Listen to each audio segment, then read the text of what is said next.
Hi there, welcome to my YouTube channel Becky Does Books. Today I'm starting off with a June wrap up and a July TBR. So that is reviewing all the books that I read in June and talking you through the books I'm hoping to read in July.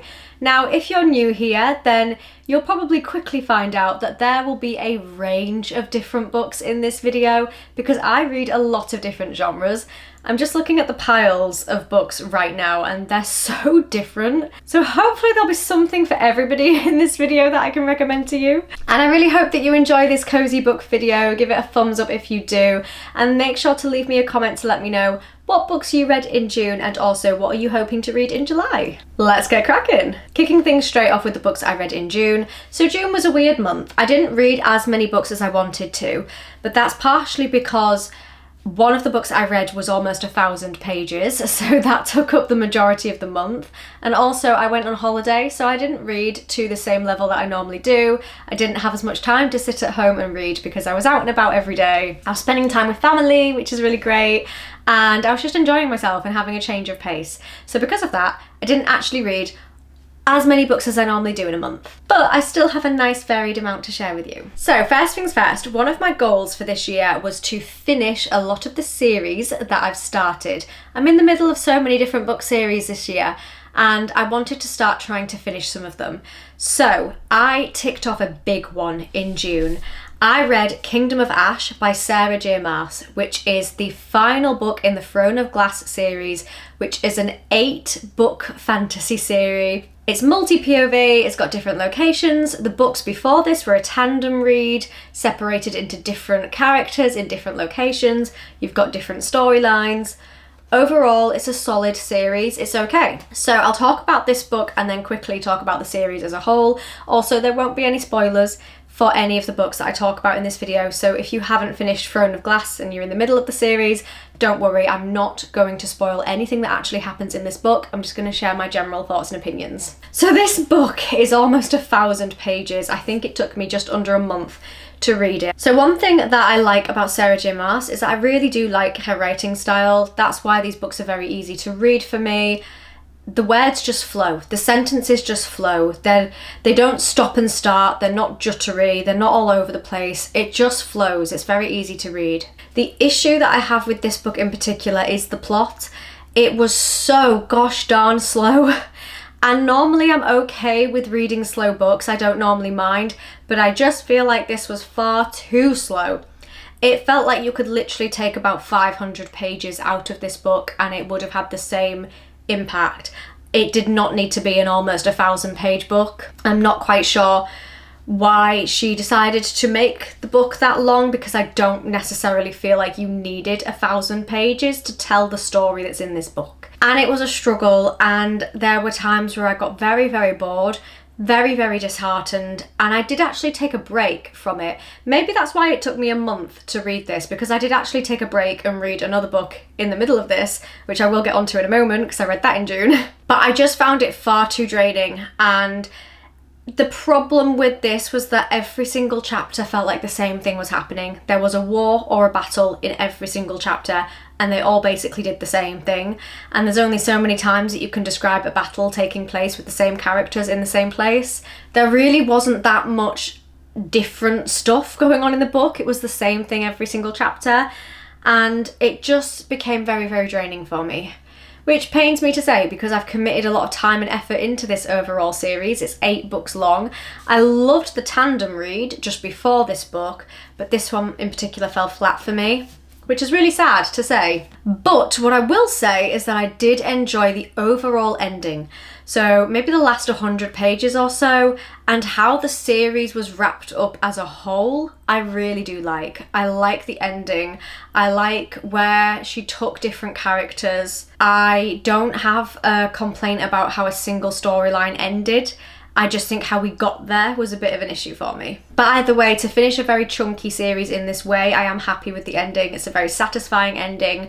I am glad that I powered through and finished this book because I was considering not finishing it. But I thought, come on gal, it's the last book in the series, I can do it. And I'm glad that I did because overall, in the end, I did enjoy how the series and the storyline finished. And that is a big fantasy series I can tick off my list. I've done that now. Throne of Glass is done. I've finished ACOTAR by Sarah J Maas, so now I just need to read Crescent City and then I'm all caught up for the next ACOTAR books to come out at the end of the year. So I rated this a 3 out of 5 stars. So I mentioned in the middle of Kingdom of Ash, I did also read another book. So I wanted something that was light-hearted, got me excited to read again. I feel like Kingdom of Ash ever so slightly almost put me in a reading slump. I wasn't really wanting to read. So I thought I would take a break from that in June and pick up something light-hearted, lower stakes, easy reading, and I had the perfect read for this. So I read The Daisy Chain Flower Shop by Laurie Gilmore. So this is book number 6 in the Dream Harbour series, which are all based on small town romances, and I love them. This edition in particular is absolutely beautiful with the watering can and sunflowers on it. Oh, can you see? I think it's trying to focus on my face. There you go. Perfect. I just love it. I love the front covers for each of these books, and also I just think the overall stories are really wholesome. This one was perfect for the time of year that I read it in because it was set in spring, and obviously in June we have spring going into summer, so it was perfect time to read it. In this book you have a fake dating trope, which I normally don't like. I normally can't stand the fake dating tropes. However, I actually really enjoyed this one, and I think that's because of the characters. They were likeable, they were funny, they were enjoyable. I believed the connection between the male main character and the female main character. I thought they worked well together. I liked the overall plot. It was just easy reading, it was a good time, small town cheesy romance. There was an appropriate level of spice throughout the book as well. It wasn't too much, it wasn't too little. I personally really liked this book and I rated it 4 out of 5 stars. I just feel like the Laurie Gilmore books are very good for if you just need a little bit of a break from heavier reads, you want something fast-paced, light-hearted, easy reading that you don't have to use too much brain power to process, and that was exactly what this was. So I'm very happy I read that in June. So I'm also in 2 book clubs. So one of them is the one that I run and the other one is the one that my husband, who is an author, also runs. So for my husband's book club, the pick for that month was Furybound by Sable Sorenson.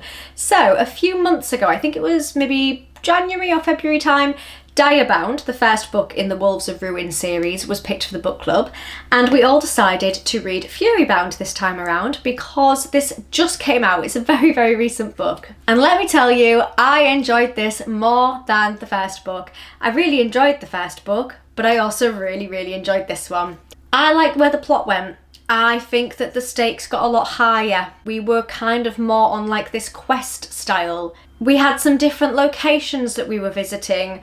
We had a good showdown at the end, and there was also really juicy, plot twisty action scenes happening throughout the book.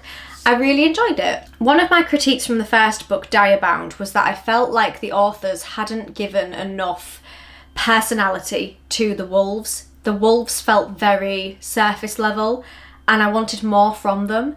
However, in this book, we got that. We got more personality from the direwolves. The direwolves felt more fleshed out, and I really, really liked that a lot. However, the one critique that I have about this book is that in this book there is another POV, which I will not spoil for you in case you have only read Direbound or you haven't read Direbound but you want to read the series. In Direbound there is only one POV. In this book there are 2 POVs.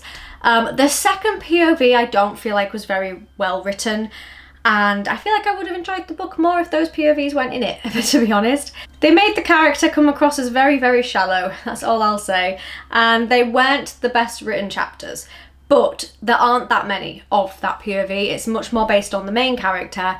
It's just every time they decided to add in that second POV, it kind of lost me a little bit. I really enjoyed the ending of this book. Overall, I had a great time and I rated it 4 out of 5 stars. And then the last book that I read in June was the book for my book club that I run over on my BeckyDoesBlog YouTube channel. It's a free book club for anybody to join. And then we have a live stream over on that YouTube channel every month to talk about the book. So you guys chose for June Of Blood and Fire by Ryan Cahill. Oh, I think his name is pronounced Ryan Cahill. Somebody told me actually on my live stream that it's not Cahill, it's Cahill, so I'll have to remember that. This is book number 1 in the Bound and Broken series. This is a very traditional, classic feeling fantasy. You've got a companionship with likeable characters. You've got this kind of found family vibe. You have an adventure quest.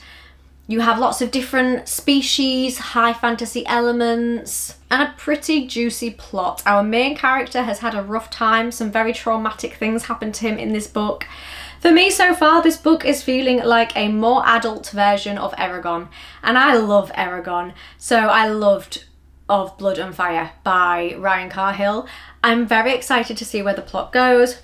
If you are a fan of animal companions, you will like this book. So far, I think the animal companion is amazing. And I had a great time, and I know I said that I'm trying to finish off series this year. This is the start of a new series, but I'm so excited to read more in this series. I honestly think it's reignited my spark for fantasy that Kingdom of Ash kind of took away from me a little bit. So overall, very excited to read more in the series. And Ryan Cahill does a very interesting method where he kind of releases his books in book, novella. So you read book 1, you move on to novella 1. You read book 2, you move on to novella 2, and so forth.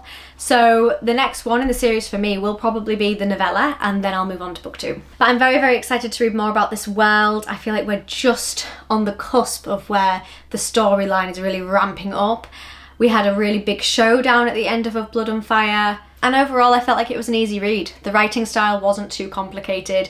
It had enough detail, it had enough description. It was just really enjoyable. So if you like a very classic feeling fantasy that also feels very wholesome, feels like something that's perfect for a rainy day, that you can just chill out, read with a nice drink, and get fully invested into this fantasy world, I would highly recommend it. I really, really enjoyed it. And I rated it 4 out of 5 stars. So we had some good books. We had 3 4-star books and 1 3-star book. Not too bad, not bad going. And we finished a big series, and we're up to date on another 2 series. I'm up to date on both the Dream Harbour and the Wolves of Ruin series, and we started a new series. So now let's move on to books that I want to read in July. I have quite a lot of books on this list, and I'm not sure if I'm going to get round to them all, but I can hope, I can dream, and having goals gets me quite motivated. So if I set myself the goal of trying to get through all of these books, then I start to read more than watch TV, or I start to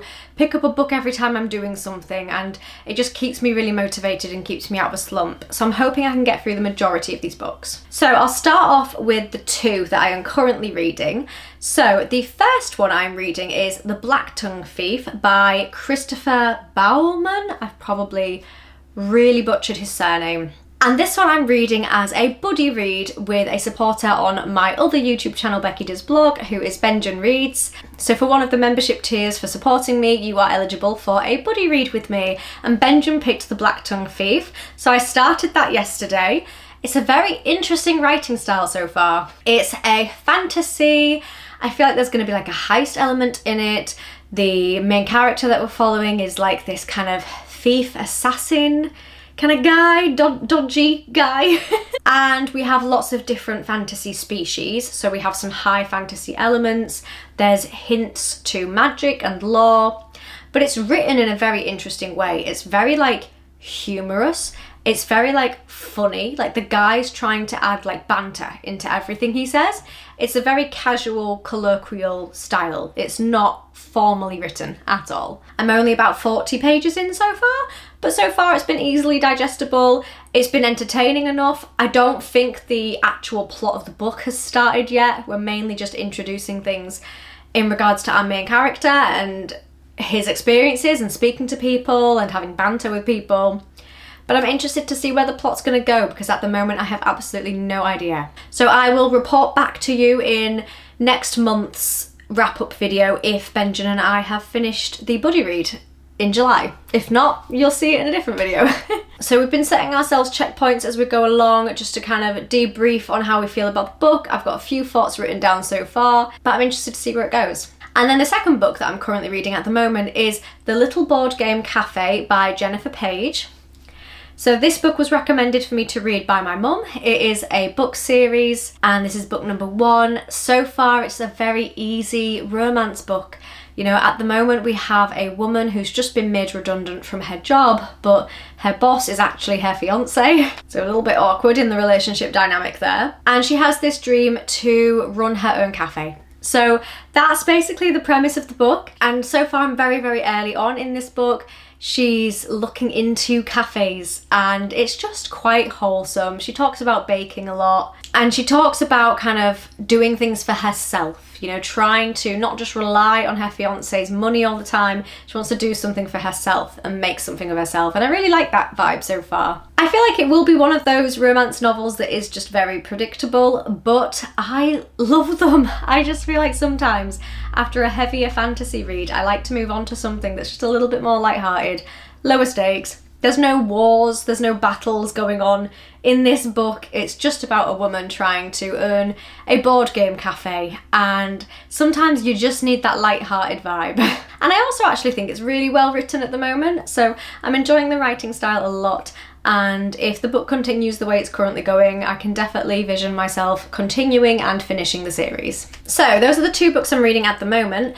The next book that I want to read in July is the novella that I mentioned by Ryan Cahill, which follows on from book 1 in the Bound and Broken series. I believe it's called The Fall. So apparently this is a prequel novella that sets place many, many years before the events of Blood and Fire. So I'm very excited to read this. A novella is normally a very quick read, something that just gives you a bit more information, a bit more context, and will get me ready and prepared to move on to book 2. And I'm very excited to have a little trickle of that world in July, so I'll feel like I've taken a sufficient break from the series without completely abandoning it and still being able to have a little bit of content from it. So I'm very excited to read this novella. I have a feeling it'll be a good time. I've got no idea what the plot's going to be, but I feel like it's going to give me some history and some lore, which I really do like in a fantasy world. So speaking of fantasy, the next book that I also want to read in July is The Summoner by Callum Rushworth. Now a lot of you will probably be rolling your eyes and finding this very, very cheesy because Callum Rushworth is my husband, but I genuinely love it. I've already read this book at least 5 or 6 times all the way through. And then probably some of these chapters I read over 10 times. I read it during the writing process, so I've read many different revisions of this. But guys, the reason why I'm rereading it is because I just genuinely love it. And the second book in the series just recently came out at the start of June. Again, I've read that book so many times, but I just want to reread the series from start to finish as a whole. So I'm just doing this for fun. I'm not trying to sell this to you. If you like classic, traditional, adventure-feeling fantasy, then I imagine you probably will enjoy it. In fact, I recommended to Callum that he should probably read Of Blood and Fire by Ryan Cahill, because I feel like anybody who likes this style of fantasy will probably like that style of fantasy. But I just really, really enjoy it. So this is a kind of found family trope again, quest-driven adventure-style fantasy. You have our main character, Aris, who is set on a very high-stakes mission to travel across the other side of the world, essentially. But in order to do so, he has to leave his wife behind, his family, his friends behind. He's a very reluctant hero. He doesn't want to be the centre of attention. He doesn't want to be somebody who has to be so responsible for all these potentially world-ending problems. But he has to do it. He's got no choice. He is the person who needs to do it. He's also suffering from PTSD from a past war as well that he was involved with. So even more reason why he doesn't want to go back into that territory again. And there's also a very incredible animal companion in this book that is introduced. And I just think the dynamic between the two is incredible. So I am going to be reading this and I'm very excited for it. Another fantasy book that I already know I love. I only reread books that I absolutely love and that I know I'm going to have a good time with, and this is definitely one of them. This book makes me feel warm and fuzzy inside and so wholesome. And I've been craving more of those feelings since I read Of Blood and Fire, so I know that The Summoner will give me the same. And then the next book that I would like to read in July is to finish another series. So I mentioned that the series I wanted to finish in June was Throne of Glass. The series I would like to finish in July is The First Law by Joe Abercrombie. So this is the third and final book, Last Argument of Kings. I very, very recently read the second book, Before They Are Hanged. Was that in June or May? I think it was May. It must have been May that I finished that book. And I loved it. I love Joe Abercrombie's writing style. His character work as well is actually the best that I've ever seen, really. There's a particular character in this series called Glocta, Sandan Glocta. He is one of the most well-written characters that I've ever read about in any fantasy novel. He is so unique. I haven't read another character that's like him. Being in his mind and his perspectives is very, very interesting.